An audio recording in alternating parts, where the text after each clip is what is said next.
দুয়ারে সরকার হয়েছে, কিন্তু এরকম চাঁদের হাট আমরা এর আগে করতে পারিনি।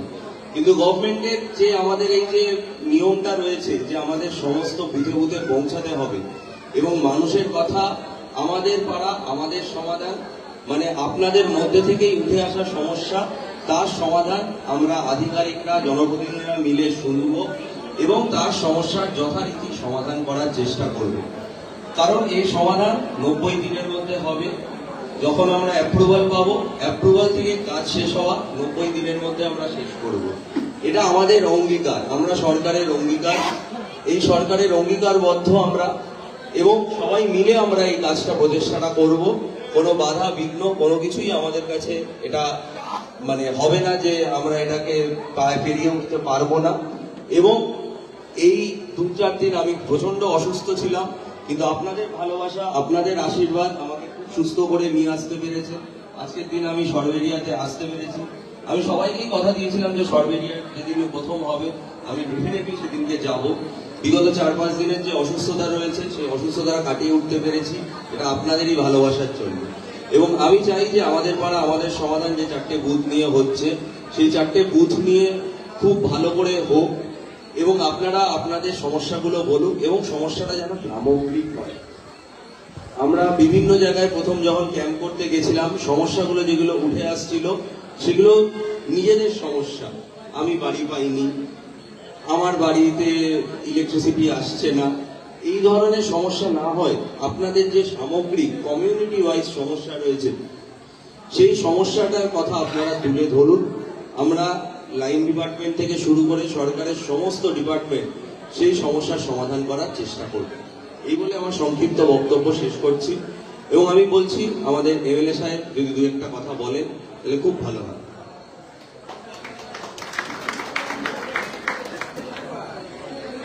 নমস্কার।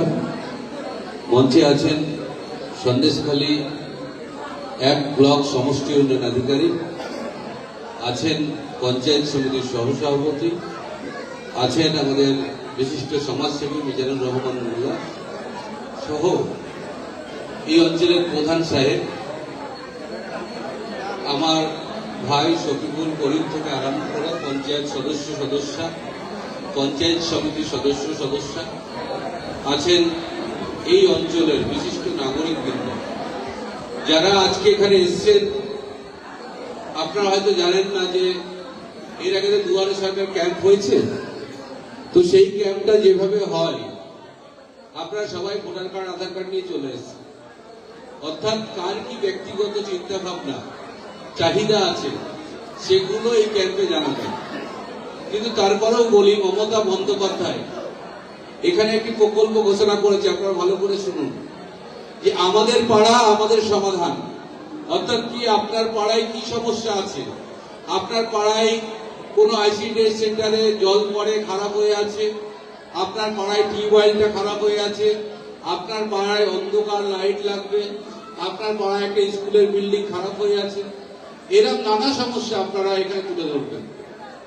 এবং এতদিন আমরা কি করতাম, আমরা সাধারণত পঞ্চায়েত মেম্বারকে বলতাম, দাদা আমার বাড়ির সামনে টিউবওয়েলটা নেই, ওখানে জল খেতে পারে না, বহু দূর থেকে জল আনে। এটা আর পঞ্চায়েত সদস্যকে বলতে হবে না, আপনি এখানে বলবেন, ভিডিও সাহেব লিখবেন এবং আজকেই এটা ডাটা এন্ট্রিতে তুলে দেওয়া হবে এবং এটা 90 দিনের মধ্যে কাজ শুরু হবে। আপনারা ভালো করে শুনুন, আমাদের পাড়ায় বহু সমস্যা থাকে। আমাদের এখানে জল জমে আছে, একটা ড্রেন হলে ভালো হয়। এটা কোথায় বলতাম, আগে প্রধানকে বলতাম, পঞ্চায়েত সমিতিকে বলতাম। পঞ্চায়েত সমিতি প্রধানরা একটা নির্দিষ্ট সংখ্যক টাকায় কাজ করতে পারে, কিন্তু মুখ্যমন্ত্রী বললেন না, আমাদের পাড়ায় আমাদের সমাধান। এই সমস্যার সমাধান কারা করবে? মানুষ তার স্কিম দেবে, মানুষ তার সমাধান করবে। এখানে মাঝখানে কোনো পঞ্চায়েত প্রধান মেম্বার পঞ্চায়েত সমিতি থাকবে না। কারা থাকবে? মানুষের সঙ্গে সরাসরি মুখ্যমন্ত্রী কানেক্ট করছেন। অর্থাৎ মুখ্যমন্ত্রী বলছেন যে আমি আপনার পাড়ায় 10 লাখ টাকা দেব, এই 10 লাখ টাকা আপনি বলুন কি কাজ করবেন। এখন একটা বুথে, এখানে 4টা বুথের মিটিং হবে আজকে, এক একটা বুথ আলাদা মিটিং হবে। 4টা বুথের মধ্যে একটা বুথে হয়তো 1000 লোক এসছে, তো সবাই তো বলবে আমার ওখানে একটা লাইট দরকার, আমার ওখানে পাড়া আছে একটা লাইট দরকার। দেখা গেল 1 কোটি টাকার স্কিম হয়ে গেছে। তাহলে এই সমস্যার সমাধান হবে কি করে? কেউ বলবে কালভার্ট দরকার, কেউ বলবে স্কুল দরকার, কেউ বলবে লাইট দরকার, কেউ বলবে বাথরুম দরকার, কেউ বলবে স্নানের ঘাট দরকার, এখানে পুকুরে আমরা সবাই স্নান করি। তাহলে এত স্কিম কি করে সমস্যার সমাধান হবে? তো একটাই পথ আছে এখানে। এখানে মমতা বন্দ্যোপাধ্যায় বলেছেন যে এই মিটিং এর মধ্যে একজন নিরপেক্ষ মানুষকে দাঁড় করানো হবে, সে ওই টোটাল লিস্টটা প্রায়োরিটি ভিত্তিক করবেন যে এইটা প্রথম দরকার। অর্থাৎ এই গ্রামে প্রথম লাইট লাগবে না টিউবওয়েল লাগবে, কটা লাইট লাগবে, কটা টিউবওয়েল লাগবে, কোনখানে দিলে ভালো হয়, এই আপনারা নিরপেক্ষ লোকটা ঠিক করবেন। এটাই এই পাড়া আমাদের সমাধানের এটাই গুরুত্ব। মুখ্যমন্ত্রী দেখছেন যে বাংলার মানুষ এতদিন মেম্বারকে বলেছে কাজ হয়নি, এতদিন প্রধানকে বলেছে কাজ হয়নি। মুখ্যমন্ত্রী সরাসরি বুথ লেভেলে নেমে গেছে, বলছে আমি 10 লাখ টাকা দিচ্ছি, আপনি আপনার অধিকার আছে, আপনি কোন পার্টি করেন, কোন দল করেন, কোন জাত, কোন রং আমি দেখবো না, আপনার সমস্যাটা আপনি সরকারি আধিকারিকরা এখানে মিটিং করবে মাইক নিয়ে, আপনি সেই মাইক ধরে তাকে বলবেন যে আমার এখানে টিউবওয়েল দিলে ভালো হয়। এটা আপনারাই বলবেন, আপনারাই সমাধান করবেন। এবং শুধু তাই নয়, আজকে যে এন্ট্রিটা হবে আপনারা যেটা বলবেন 10 লাখ টাকার মধ্যে, 10 লাখ টাকার বাইরেও বলা হবে না। তো 10 লাখ টাকার স্কিম আজকে আপনারা বলবেন, এরপরে 1 সপ্তাহ পরে বা 2 সপ্তাহ পরে এই কাজটা কতদূর প্রোগ্রেস হয়েছে তাটা অনলাইনে জানা যাবে।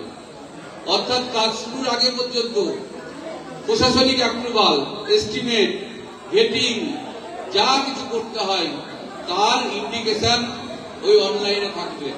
অর্থাৎ আপনি বললেন যে আমার ওখানে টিউবওয়েল দরকার, আপনি বাড়িতে গিয়ে সবাইকে বললেন, আমি কিন্তু আজকে বিডিও সাহেবকে বলেছি যে আমার পাড়ায় একটা টিউবওয়েল হবে, এবং আপনি জেনে রাখুন নিশ্চিত আপনি বলেছেন এইটা পাড়ায় গিয়ে বলবেন, এটা বিডিও সাহেব নিশ্চিত ভাবে করবেন।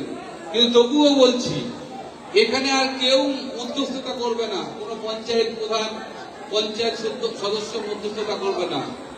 মধ্যস্থতা করার জন্য মুখ্যমন্ত্রী বলেছেন আপনারা এই মিটিংয়ে ঠিক করবেন সবাই মিলে যে কে প্রায়োরিটি ঠিক করবে, অর্থাৎ 1, 2, 3 সিরিয়ালটা কে বসাবে সেটা এই মিটিং এর মধ্যে আপনারা ঠিক করবেন। এটাই মুখ্যমন্ত্রীর প্রজেক্ট। এবং আমার মনে হয় সারা পৃথিবীতে এরকম একটা মুখ্যমন্ত্রী, এরকম একটা প্রজেক্ট সারা ভারতবর্ষের কোন রাজ্যে কোন মুখ্যমন্ত্রী সারা পৃথিবী থেকে করতে পারে। সরাসরি মানুষের অবস্থান, মানুষের উপস্থিতি, মানুষের অংশগ্রহণ, এই আমাদের পাড়া আমাদের সমাধানে থাকবে। আমি একটা কথা বলবো, সমসাময়িক অবস্থায় আজকের যারা এখানে এসছেন তারা দেখবেন সন্দেশকালের অনেক শ্রমিকরা কেরালায়, তামিলনাড়ু, মহারাষ্ট্রে কাজ করতে যায়। সেই শ্রমিকদের যেন পরিযায়ী শ্রমিকদের বিভিন্ন ভাতার ব্যবস্থা করেছেন মুখ্যমন্ত্রী, তেমনি আমাদের রাজ্যে কাজের ব্যবস্থা করেছেন। তারপরেও কিছু মানুষ বাইরে কাজ করতে যায়, সেই বাইরে কাজ করতে যাওয়ার জন্য, বাংলা ভাষা বলার জন্য তাদেরকে আমাদের দেশ ছেড়ে বাংলাদেশে পালিয়ে যেতে হচ্ছে। অর্থাৎ পুলিশ জোর করে বাংলাদেশের কাঁটাতার পার করে দিচ্ছে। কেন? তারা বাংলা কথা বলে। আবার দেখা যাচ্ছে বাংলা ভাষার জন্য তাদেরকে জেলে ভরে দেওয়া হচ্ছে, থানায় লকআপে রাখা হচ্ছে। আমরা একটা কথাই বলবো, যে ভাষা রবীন্দ্রনাথের ভাষা, যে ভাষায় নজরুলের ভাষা, যে ভাষায় রবীন্দ্রনাথ জাতীয় সঙ্গীত জনগণ মন অধিনায়ক লিখেছিলেন, সেই ভাষা বলার জন্য কাউকে যদি জেল খাটতে হয় তার প্রতিবাদ আমরা সব জায়গায় করব। যে ভাষায় নেতাজি সুভাষচন্দ্র বোস বলেছিলেন জয় হিন্দ, আর সেই ভাষা সারা ভারতবর্ষের মানুষ বলেছিলেন, আর সেই ভাষায় এখন বাংলা ভাষা বলার জন্য যদি জেল খাটতে হয় তাহলে আমরা সব জায়গায় প্রতিবাদ করব। যে ভাষায় বঙ্কিমচন্দ্র বলেছিলেন বন্দে মাতরম তার আনন্দমঠ উপন্যাসে, তখন সারা দেশের বিপ্লবীরা একসঙ্গে বলেছিল ইংরেজ থেকে তাড়ানোর জন্য বন্দে মাতরম। তাহলে সেই ভাষা বলার জন্য যদি আজকে জেল খাটতে হয় তাহলে আমরা সব জায়গায় প্রতিবাদ করব। আর আগামী দিনে আপনাদেরকেও এই ক্যাম্পে প্রতিবাদ করতে হবে। এখানে বিডিও সাহেব থাকবেন, তাকে বলতে হবে যে কোথাও যেন কোনো পরিযায়ী শ্রমিকদের অত্যাচার না হয়, আপনাদের সরকারিভাবে দেখতে হবে। আমাদের পরিযায়ী শ্রমিকরা যারা সরকারিয়ার থেকে, যারা সন্দেশখালী থেকে, যারা মেকোকালী থেকে, যারা লালবাড়ি থেকে বাইরে কাজ করতে গেছে, তাদেরকে যেন বাংলা ভাষায় কথা বলার জন্য অত্যাচারিত না হতে হয়, সেটা সবাইকে দেখতে হবে। আমি আরেকটা কথা বলে নিই, আজকের ইতিমধ্যে এসআইআর শুরু হয়েছে, অর্থাৎ আপনার ভোটার লিস্টে নাম আছে, সেই নাম আরো পরীক্ষা নিরীক্ষা করা হচ্ছে যাতে বাদ দেওয়া হয়। এটা একটা বিজেপির চক্রান্ত, কেন্দ্রীয় সরকারের চক্রান্ত নির্বাচন কমিশনকে দিয়ে। আপনারা সবাই মিলে সেই কাজগুলো ভালো করে করবেন যাতে একটিও নাম বাদ না যায়, যাতে একটিও ভোটার আমাদের সরকারি অঞ্চল থেকে বাদ না যায়। যখন বুথে সার্ভে হবে প্রত্যেককেই, এমনকি এখানে প্রধান উপপ্রধান বা এমএলএ বাদ পড়বে না, তার ভোটার লিস্টও যাচাই করা হবে এবং দেখা হবে সঠিক ভোটার কিনা। সেখানে নির্বাচন কমিশন এই কাজটা করবে, কিন্তু আমাদের লক্ষ্য থাকবে যাতে কোনো ভোটার বাদ না যায়, কারণ এরা চাইছে পরিকল্পিত কিছু ভোটারকে বাদ দিতে। আমি আজকের এই পাড়াই সমাধান পাড়ায়, আমাদের পাড়া আমাদের সমাধানে আমি আপনাদের বলবো যে আপনারা আগামী দিনে এর বিরুদ্ধে লড়াই করবেন। যেমন বাংলা ভাষার বিরুদ্ধে লড়াই করছেন, বাংলা ভাষা বলার জন্য অত্যাচারিত হচ্ছেন, তার বিরুদ্ধে আমরা প্রতিবাদ করছি, তেমনি ভোটার লিস্টেও আপনারা প্রতিবাদ করবেন যাতে কোনো ভোটার বাদ না যায়। আবারও বলছি, আজকের পাড়া আজকের সমাধান বা আমাদের পাড়া আমাদের সমাধান, সেটা আজই হবে। এখানেই আপনারা প্রস্তাব গ্রহণ করবেন, সমস্যার কথা বলবেন, বিডিও সাহেব লিখবেন এবং সমাধানের পথ তৈরি করবেন। আজকেই সেটা এন্ট্রি হবে এবং আজকেই মুখ্যমন্ত্রী দপ্তরে পৌঁছাবে।